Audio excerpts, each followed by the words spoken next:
दोस्तों, भारत को नदियों की धरती कहा जाता है और इसलिए भारत में ज्यादा पुल बनाए जाने की जरूरत पड़ती है ताकि लोग इन बड़ी बड़ी और विशाल नदियों को आसानी से पार कर सकें। पानी पर चलना कभी आसान नहीं होता। ऐसे में इंसानों ने पानी पर एक से बढ़कर एक खूबसूरत पुल बनाए हैं।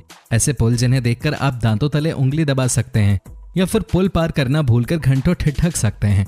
और दोस्तों, जैसा कि हम सभी जानते हैं कि दुनिया जितनी बड़ी है उतनी ही अजीब और हैरत वाली चीजों से भी भरी है।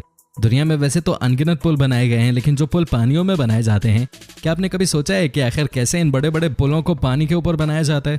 अगर नहीं जानते तो आपको बता दें कि आज की हमारे इस वीडियो में हम आपको बताने जा रहे हैं कि आखिर कैसे पानी के नीचे से बड़े ब्रिज को खड़ा किया जाता है और कैसे ये ब्रिज लाखों गाड़ियों का भार सहन कर लेती है। तो दोस्तों, अगर आप भी जानना चाहते हैं कि आखिर कैसे पानी के नीचे ब्रिज बनाए जाते हैं तो जानने के लिए इस वीडियो को एंड तक जरूर देखिएगा। और आगे वीडियो शुरू करने से पहले आपसे एक छोटे से रिक्वेस्ट है कि वीडियो को लाइक जरूर कर दीजिएगा। दोस्तों, कोई भी पुल तब तक भार सहन कर सकता है जब तक उस पर पड़ने वाला भार डायरेक्ट या फिर इनडायरेक्ट तरीके से जमीन पर ट्रांसफर होता रहे। एक ब्रिज पर लाखों टन का भार हो सकता है, लेकिन वो फिर भी मजबूती से खड़ा रहता है क्योंकि सारा भार खंभों पे टिका होता है और खंभों से होता हुआ जमीन पे चला जाता है, जिससे ब्रिज को कोई नुकसान नहीं होता। लेकिन दोस्तों, पानी पर बनने वाले किसी भी ब्रिज की सबसे बड़ी चुनौतियों में से एक उसका फाउंडेशन बनाना ही होता है। पानी जितना गहरा हो, ये चैलेंज उतना ही बड़ा हो जाता है। फाउंडेशन मजबूत होना बहुत जरूरी है क्योंकि आखिर ये पिलर्स ही तो हैं जिनके दम पे ब्रिजों को स्थिर रखा जाता है। तो कैसे की जाती है इन फाउंडेशंस को बनाने की शुरुआत, आइए जानते हैं। दोस्तों, तेज बहाव वाली नदियों के ऊपर पिलर खड़ा करने के लिए इंजीनियर सबसे पहले एक स्ट्रक्चर बनाते हैं और उसको बनाते समय पानी के अधिकतम और मिनिमम गहराई और पानी के बहाव की गति, पानी के नीचे की मिट्टी, पुल का भार और पुल पर चलने वाले वाहनों का भार और बारीक से बारीक चीजों का हिसाब रखते हैं। इसके बाद पुल की नींव का प्रकार तय किया जाता है जिसके हिसाब से नींव बनाई जाती है। इस नींव को कॉफर डैम कहते हैं। पिलर बनाने के तरीके के हिसाब से कभी कॉफर डैम का स्ट्रक्चर सर्कल में होता है तो कभी स्क्वायर में। अब सवाल यह है कि आखिर ये कॉफर डैम बनता कैसे है। तो आपको बता दें, कॉफर डैम बनाने के लिए स्टील के लंबे लंबे पीसेज एक स्ट्रक्चर पे फिट किए जाते हैं जिन पे इन्हें सर्कल या फिर स्क्वायर शेप दी जाती है। और जब ये बन के तैयार हो जाते हैं तब इन्हें पानी के अंदर डाल दिया जाता है और स्टील के इन स्ट्रक्चर्स को पानी की मदद से धीरे धीरे पूरे एहतियात से पानी के अंदर डाला जाता है ताकि ये उसमें अच्छी तरह से सेट हो जाए। इसके बाद मोटर और पंप के जरिए इस पूरे स्ट्रक्चर के अंदर पानी को बाहर निकाल दिया जाता है, जिस वजह से यहाँ पर एक सूखी खाली जगह बन जाती है और इसी सूखी खाली जगह पर फिर पिलर बनाने का काम शुरू किया जाता है, जहां कई सारे मजदूर मिलकर इस जगह पिलर बनाते हैं। हालांकि हर जगह इस तरह से काम नहीं किया जा सकता। अब पानी बहुत गहरा हो तो ज्यादा गहरे पानी में ये कॉफर डैम बनाकर नहीं डाल सकते। जैसे समुद्र में बीम बनाने के लिए समुद्र के तल में सबसे पहले कोई ठोस जगह देखते हैं और फिर उसकी गहराई मापते हैं।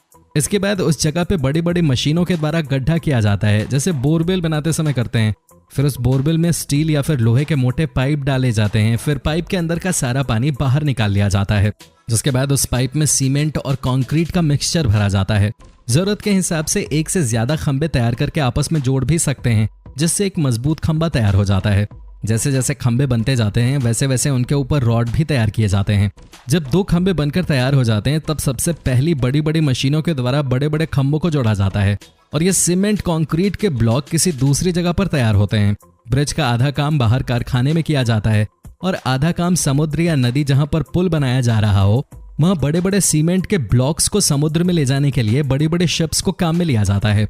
वहां पहुंचने के बाद क्रेन के द्वारा इन ब्लॉक्स को ऊपर उठाया जाता है और फिर स्टेप बाय स्टेप ब्रिज का निर्माण किया जाता है। वहीं दोस्तों, कई सिचुएशन में फ्लोटिंग कॉफर डैम भी बनाए जाते हैं, जिसमें या तो उसके नीचे कुछ ऐसी मशीनें फिट कर दी जाती हैं जो पानी के ऊपर तैरती रहती हैं, या फिर जहाज की मदद से इन्हें एक जगह से दूसरी जगह ले जाया जाता है, जिसके बाद इन्हें रोटेट करके पानी के अंदर डाल दिया जाता है। और दोस्तों, इस पूरी प्रक्रिया में काफी समय लगता है और ये काम थोड़ा खतरनाक भी होता है।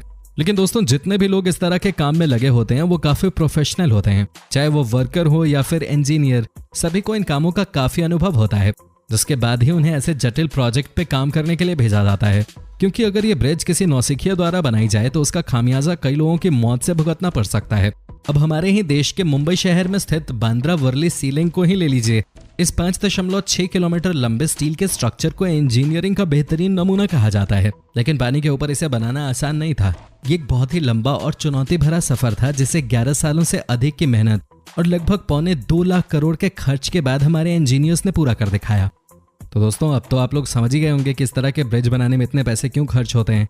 ऐसे में ब्रिज बनाने में खर्च के साथ साथ काफी समय भी लग जाता है, लेकिन इसके बावजूद भी कई बार ब्रिज फेल हो जाते हैं। इस चीज से बचने के लिए प्रॉपर तरीके से ब्रिज बनाना बहुत जरूरी होता है, और ऐसे में वो सभी एहतियात बरते जाते हैं जो जरूरी हो। तो दोस्तों, आज की हमारी ये जानकारी आपको कैसी लगी हमें कमेंट सेक्शन में कमेंट करके जरूर बताएं। और दोस्तों, अगर वीडियो अच्छी लगी तो इसे लाइक करें और अपने दोस्तों के साथ शेयर करें। और अगर आप हमारी वीडियो YouTube पे देख रहे हैं तो चैनल को सब्सक्राइब जरूर कर लें, ताकि आपको और भी इसी तरह की इंटरेस्टिंग वीडियोस देखने को मिलती रहें सबसे पहले। धन्यवाद।